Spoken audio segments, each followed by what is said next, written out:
Great news for those looking to take a short left after 5 months of lockdown. Sun City, one of South Africa's biggest tourist destinations, will be reopening next week. Our reporter Ropiwa Madzena is there to see just how the resort will operate under the new normal coronavirus. Rofia, you spent the day in Sun City and now just came from a game drive. I am jealous, fair to say. How has that been for you? And are you satisfied with the measures that have been taken from a safety perspective? Well, Faith, they've really transformed the resort to really just be in line with the regulations for COVID-19. And this is the jewel of the Northwest when it comes to tourism. And if you look behind me, the towers have been lit once again. They are ready to welcome South Africans from all over the country. But I'm going to contain myself with my excitement and speak to the resort general manager, Brett Hopp. And Brett, I must just ask you how you're feeling about the fact that the lights are on once again. You're going to be welcoming tourists from all over the country. Well, I think we're absolutely elated. Who would have believed in January this year, or when we shut down in March, that we would be closed for 156 days and that the towers behind me would be dark for those 156 days. For a resort, Sun City is 40 years old. It's operated for 40 years, 24/7, 365, and we've been closed for 156 days. So I'm elated that we can open.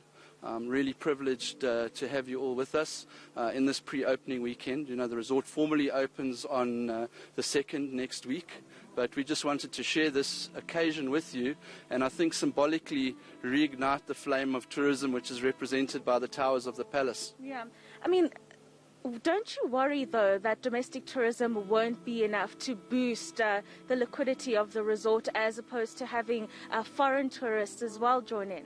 Absolutely. I think the occupancies and the resort and, in fact, the tourism industry as a whole in South Africa is going to remain under pressure for some time. Obviously, we're seeing a fair amount of pent-up demand at the initial phases. As we go into operation, if we look at the initial forward bookings, we're seeing a lot of our regular customers saying we're desperate to come back and visit Sun City. But, the international market represents 30% of our business. And accordingly, that's not going to return anytime soon until we get international airlift. So that will be a challenge. And I think the other challenge is, of course, the regulations that presently surround the conference industry really confine that industry to very limited numbers. But again, having said that, we've adapted and the tourism industry is resilient and we will come through this much stronger, and I think, if you look at how things have adapted, we've installed a virtual conference facility here at Sun City, plug and play, so people adapt and, but we will remain under pressure for some time. We're going to work really, really hard with the tourism authorities, our marketing departments and Tourism South Africa to really focus on the domestic product and, get the industry functional and all the value chains that are associated with it. But yes, I'm sure we're going to remain under pressure for some time. Yeah, very briefly, talk us through some of the important regulatory factors that you've installed within the resort just to make sure that you comply with COVID-19 regulations. Well, I think not only has our intention been to comply with the regulations, we've focused on exceeding those regulations. And what we've strived to achieve is we've strived to achieve a bio bubble at Sun City.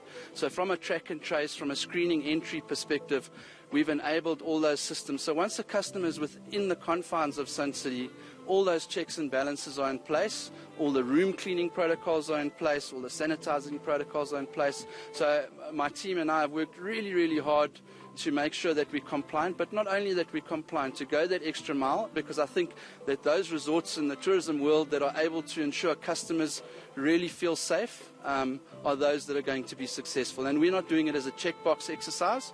For us, it's a passion. And we want to make sure that every customer and every staff member that enters this resort is fundamentally safe and feels safe. Yeah, I think every person that's wanting to come back and enjoy the resort next week is wondering what facilities are going to be available to them. Are you opening up the entire resort or are you phasing it in? So we're phasing it in at this point in time, and obviously that's a factor of demand.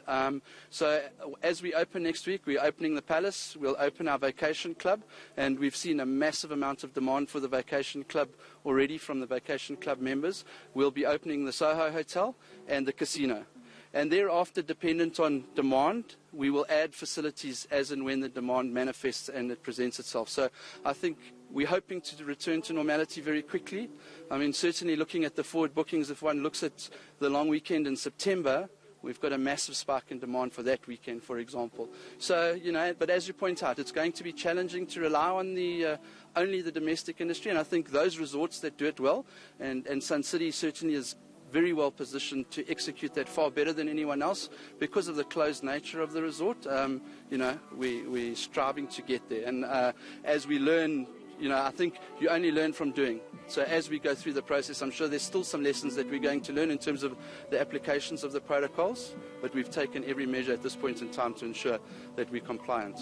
A final thought from you. One of the biggest challenges that the tourism industry faced during the lockdown was job losses. And I just want to know how the staff complement here has been transformed or adjusted to deal with the lower numbers than you'd see under normal circumstances. Well, I think it's a fact of how quickly we return to normality. I mean, it's from a business perspective, it would be very difficult to believe that there will be no impact on jobs.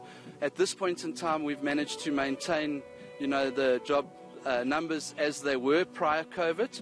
We are in certain processes in terms of reevaluating our headcounts and our structures, and I mean that's a natural process for a business in terms of balancing the expenses. So again, it's a factor of demand, and we're hoping to preserve as many jobs as we can. We're hoping the demand returns more quickly than we anticipate, and we're able to get everybody back to work, because I think it's not only ourselves, it's the industry at large. Everyone's under pressure, and we're a labor intensive industry, so if the demand is not there, it's really challenging for everyone. And similarly in the value chain, it's again challenging. Brilliant. Thank you so much for your time. Very interesting insights there, Faith.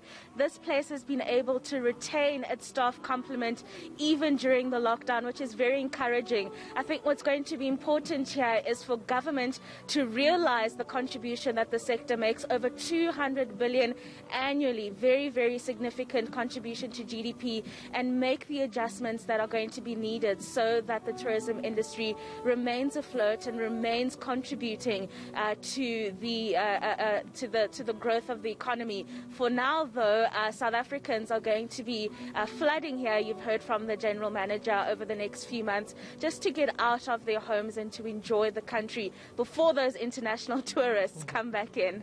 Thanks very much for that, Ropiwa Madzena, giving us the latest there from Sun City as they prepare to usher in tourists under level 2 of the lockdown.